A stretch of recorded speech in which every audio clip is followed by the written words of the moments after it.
claim that 97% voted to join Russia. In early April, Putin sent his army and security forces into southeastern Ukraine to generate illegal armed formations and puppet governments in what we know as Donbass. You can see this on the map in the right-hand portion, in the eastern portion of the country. 14,000 Ukrainians have died in the war in Donbass, and more die each week. In July 2014, these Russian-led forces in Donbass shot down a civilian airliner en route from Amsterdam to Malaysia, killing all 298 people on board. We, the Europeans, and most of the West imposed economic sanctions and kicked the Russians out of the G8. Beginning in 2014, we and NATO began to provide military assistance to Ukraine's armed forces in the form of training, advice, military equipment, and weapons. It is this security assistance that is at the heart of the controversy that we are discussing today. The pro-Russian president, who was run out of Kyiv in 2014, had let the Russian armed forces deteriorate to the point of ruin. In response to the Russian invasion, the new Ukrainian authorities, with an amazing outpouring of support from regular Ukrainian people, rebuilt the army, nearly from scratch, spending more than 5% of Ukrainian GDP on defense since the war started. The whole Ukrainian nation fiercely responded to the Russian attack. The nation united like never before. A ragtag army developed into a strong fighting force, and the United States played a vital role. Since 2014, you and Congress have provided over $1.6 billion in military assistance to Ukraine. The security assistance provides small unit training at an army base near Lviv, in the western of the country.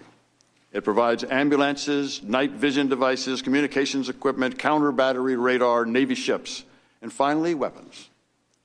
This security assistance demonstrates our commitment to resist aggression and defend freedom.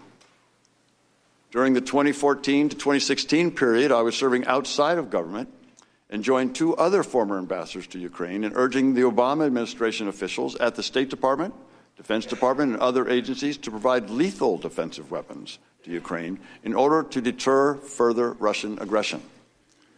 I also supported much stronger sanctions on Russia. I was pleased when the Trump administration provided Javelin anti-tank missiles and enacted stronger sanctions. All to say, I cared about Ukraine's future and the important U.S. interests there. So when Secretary Pompeo asked me to go back to Kyiv, I wanted to say yes, but it was not an easy decision.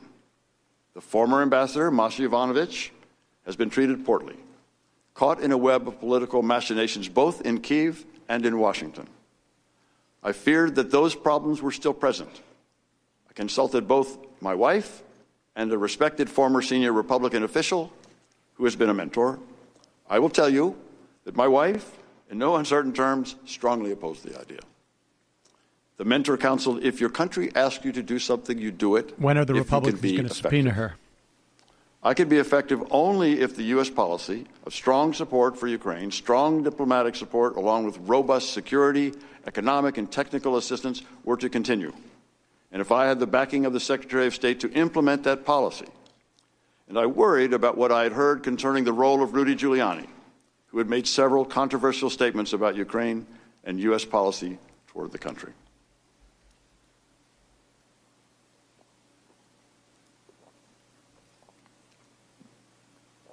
So during my meeting with Secretary Pompeo on May 28th, I made clear to him and the others present that if U.S. policy toward Ukraine changed, he would not want me posted there, and I could not stay.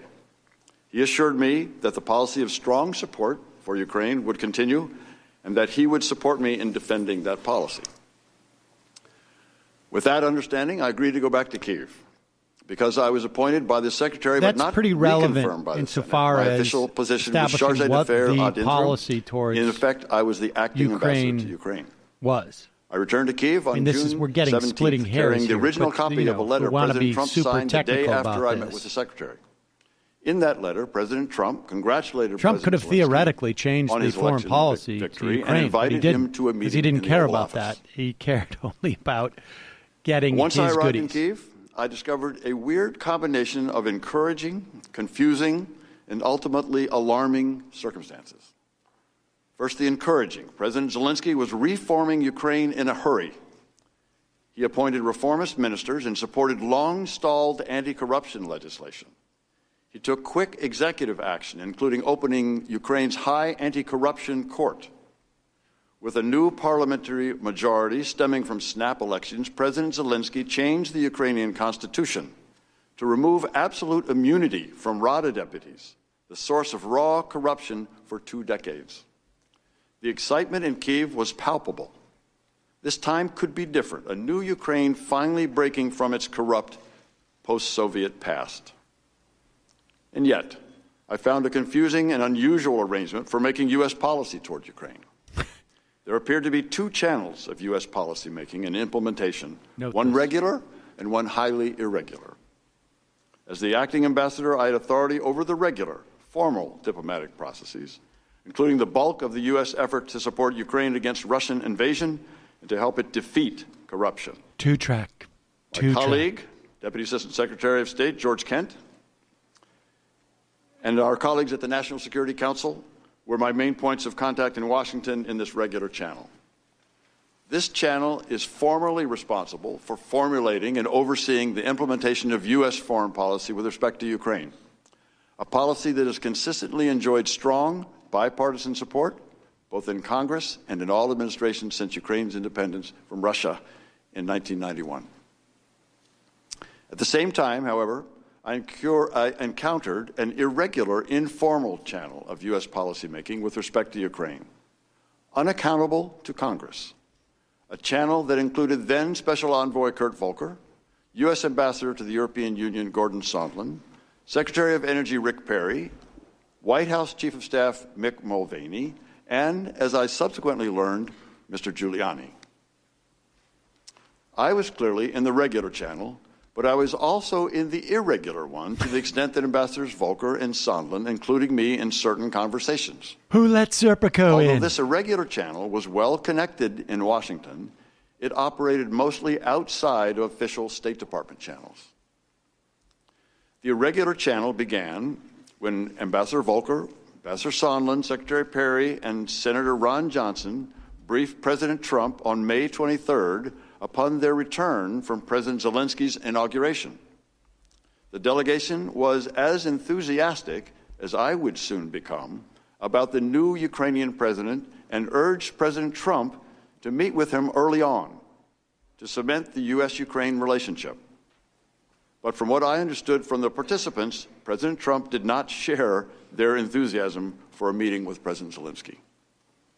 When I arrived in Kyiv, the actions of both the regular and the irregular channels of foreign policy appeared to serve the same goal, a strong U.S.-Ukraine partnership.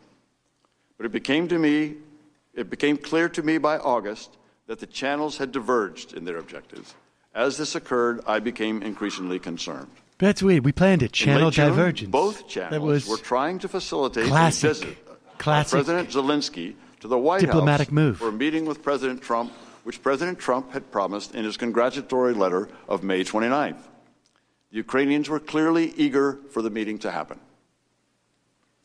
But during my subsequent communications with Ambassadors Volker and Sondland, they relayed to me that the President wanted to hear from Zelensky before scheduling the meeting in the Oval Office. Just want to hear his voice. It was not clear to me just to make sure. Got to look in his eyes to see if he's a good guy. June 27th, Ambassador Sondland told me during a phone conversation that President Zelensky needed to make clear to President Trump that he, President Zelensky, was not standing in the way of investigations. I sensed something odd when Ambassador Sondland told me on June 28th that he did not wish to include most of the regular interagency participants in a call planned with President Zelensky later that day. Ambassador Sondland, Ambassador Volker, Secretary Perry, and I were on this call, dialing in from different locations. However, Ambassador Sondland said he wanted to make sure no one was transcribing or monitoring as they added President Zelensky to the call. Also, before President Zelensky joined the call, Ambassador Volker separately told the U.S. participants that he, Ambassador Volker, planned to be explicit with President Zelensky in a one-on-one meeting in Toronto on July 2nd. In that meeting, Ambassador Volker planned to make clear what President Zelensky should do to get the White House meeting. I did not understand what this meant, but Ambassador Volker said he would relay that President Trump wanted to see rule of law, transparency, but also specifically cooperation on investigations to get to the bottom of things. Once President Zelensky joined the call, the conversation was focused on energy policy and the war in Donbass. President Zelensky also said he looked forward to the White House visit President Trump had offered in his May 29th letter. By mid-July, it was becoming clear to me that the meeting President Zelensky wanted was conditioned on the investigations of Burisma and alleged Ukrainian interference in the 2016 U.S. elections. It was also clear that this condition was driven by the irregular policy channel I had come to understand was guided by Mr. Giuliani. In a regular NSC secure video conference call on July 18th, I heard a staff person from the Office of Management and Budget say that there was a hold on security assistance to Ukraine, but could not say why. Toward the end of an otherwise normal meeting, a voice on the call, the person was off screen, said that she was from OMB and her boss had instructed her not to approve any additional spending on security assistance for Ukraine until further notice. I and others sat in astonishment. The Ukrainians were fighting Russians and counted on not only the training and weapons, but also the assurance of U.S. support. All that the OMB staff person said was that the directive had come from the President to the Chief of Staff to OMB. In an instant, I realized that one of the key pillars of our strong support for Ukraine was threatened. The irregular policy channel was running contrary to the goals of long-standing U.S. policy. The Chief of Staff and the there followed acting a series director of NSC-led OMB, interagency meetings, starting at the staff level and quickly reaching the level of cabinet secretaries. At every meeting, the unanimous conclusion was that the security assistance should be resumed, the hold lifted. At one point, the Defense Department was asked to perform an analysis of the effectiveness of the assistance. Within a day, the Defense Department came back with the determination that the assistance was effective and should be resumed. My understanding was that the Secretaries of Defense and State, the CIA Director, and the National Security Advisor sought a joint meeting with the President to convince him to release the hold, but such a meeting was hard to schedule, and the hold lasted well into September. On July 9th, in a phone call with then Senior Director for European and Russian Affairs Fiona Hill and Director of European Affairs, Lieutenant Colonel Alex Vindman at the NSC, they tried to assure me that they were not aware of any official change in U.S. policy towards Ukraine, OMB's announcement notwithstanding. They did confirm that the hold on security assistance for Ukraine came from Chief of Staff Mick Mulvaney, who maintained a skeptical view of Ukraine. In the same July 19th phone call, they gave me an account of a July 10th meeting with Ukrainian and American officials at the White House. They told me that partway through the meeting, Ambassador Sondland had connected investigations with an Oval Office meeting for President Zelensky, which so irritated then National Security Advisor John Bolton that he abruptly ended the meeting, telling Dr. Hill and Lieutenant Colonel Vindman that they should have nothing to do with domestic politics. He also directed Dr. Hill to brief the lawyers. Dr. Hill said that Ambassador Bolton referred to this deal as a drug deal after the July 10th meeting. Ambassador Bolton opposed a call between President Zelensky and President Trump out of concern that it would be a disaster. Needless to say, the Ukrainians in the meetings were confused. Ambassador Bolton, in the regular Ukraine policy decision-making channel, wanted to talk about security, energy, and reform. Ambassador Sondland, a participant in the irregular channel, wanted to talk about the connection between a White House meeting and Ukrainian investigations. Also, during our July 19th call, Dr. Hill informed me that Ambassador Volker had met with Mr. Giuliani to discuss Ukraine. This caught me by surprise. The next day, I asked Ambassador Volker about that meeting, but received no response. I began to sense that these two separate decision-making channels, the regular and the irregular, were separate and at odds. Later that day, I received text messages on a three-way WhatsApp text conversation with Ambassadors Volker and